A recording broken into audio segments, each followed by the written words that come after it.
Welcome to The Explainer. Today, we're recapping the story of the Eagle Witness crew, a dark, sprawling tale of political conspiracy, a desperate escape, and a makeshift family forged against all odds.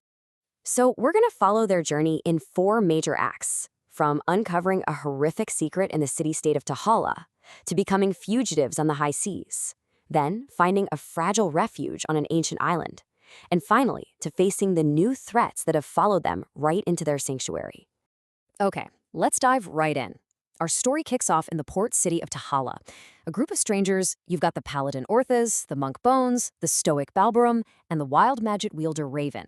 They all show up just looking for some honest work, but instead, they stumble right into a deadly mystery. It all starts with the ship, the Sandpiper, that everyone says is cursed. But what they find down in its rotting hull is so much worse than any simple curse. It's the very first thread of a conspiracy that goes all the way to the top of Tahala's government. Over just a few intense days, they start following this paper trail of shipping manifests and secret logs. And they find out the crew of the Sandpiper hadn't just gone mad. They'd been, well, transformed. And at the heart of it all was this grotesque, humming piece of machinery, with one of their companions, Jay, literally trapped inside. And here's the absolute gut punch of a secret they uncover, a system called the Necrotic Wake. The city's high commissioner, a man named Tovin Lighthold, is literally fueling his naval power by rendering living prisoners into these horrific arcane batteries. With some help from a resistance leader named Riva, they manage to get their hands on proof, Tassavin's own signed documents. But their so-called ally, Trina, sells them out to the authorities. And just like that, with a citywide crackdown starting, they go from being investigators to Tahala's most wanted fugitives. That betrayal? Well, it changes everything. Now they're being hunted. The crew has to fight its way out of Tahala itself. Their allies are scattered, their safe house gets raided, and the city's Golden Lion patrols are closing in from every side. Their only way out is this desperate, absolutely insane multi-stage operation. With help from resistance contacts like Kaz, they break their new artificer buddy, Gabo, out of a city prison, fight their way to the naval yard, and end up pulling off the brazen theft of a state-of-the-art warship, the Dauntless. But they don't just run. No, they use their stolen ship to go undercover, straight into the belly of the beast, Site T-28, the main processing facility. It's there they witness the full industrial-scale evil of the Necrotic Wake. And this is where things get really, really heavy. They face this impossible choice. They do manage to sabotage the facility, and they rescue maybe 20 or 30 prisoners.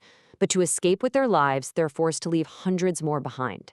That decision becomes a permanent scar on the crew's conscience. And it hits the paladin Orthes the hardest. Because this entire system of suffering, it was designed and implemented by his own brother, Tovan. This isn't just about justice anymore. Now it's personal.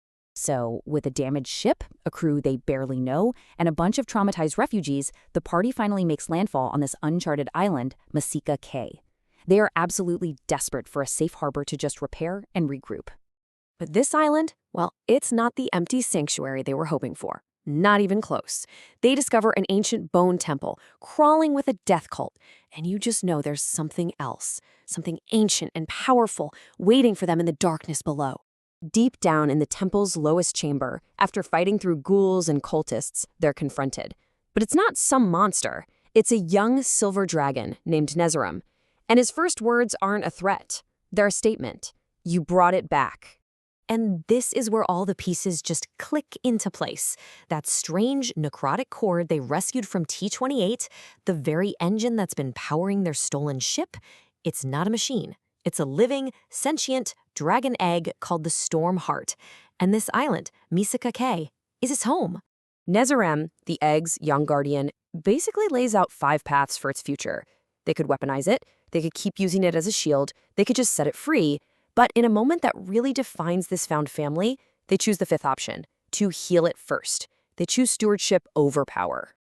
But just as the crew solidifies this new alliance, just as they start to plan for a permanent home, one of their own, the rogue Zell, betrays them. He steals vital supplies and disappears into the jungle, only to be found later, killed by the island's many dangers. So this new family is rocked by betrayal, but they don't even have a second to mourn.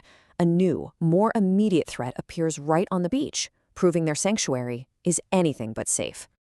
Yeah, so the team's roster is, let's just say it's in flux. With Zale dead and now Gabia missing, the core group of Orthas, Bones, Belberm, and Raven have been joined by a new halfling rogue, Hundo, who actually saw the kidnapping happen. And this new threat? It's actually an old one. Zaya, the Ghast matron from the Bone Temple.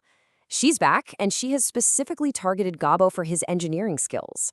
Now, Bones and Hundo manage to take down her undead ogre minions, but Zaya herself gets away, for the second time, and is still a major threat out there on the island. This whole situation creates a new, incredibly urgent problem. With their master engineer gone, a critical clock is now ticking. See, the Dauntless suffered some pretty bad hull damage when it landed, and without Gabo's know-how, they have only 12 days to fix it before their only way off this island is lost for good. Which leaves us right here with this final, pressing question. They're in a race against time to find their friend and save their ship, all while trying to build a home for refugees on a hostile island. But even if they pull all that off, their real enemy, Tovin Lighthold, is still out there, his power completely unchecked. So you have to wonder, how long can a fragile sanctuary like this possibly survive?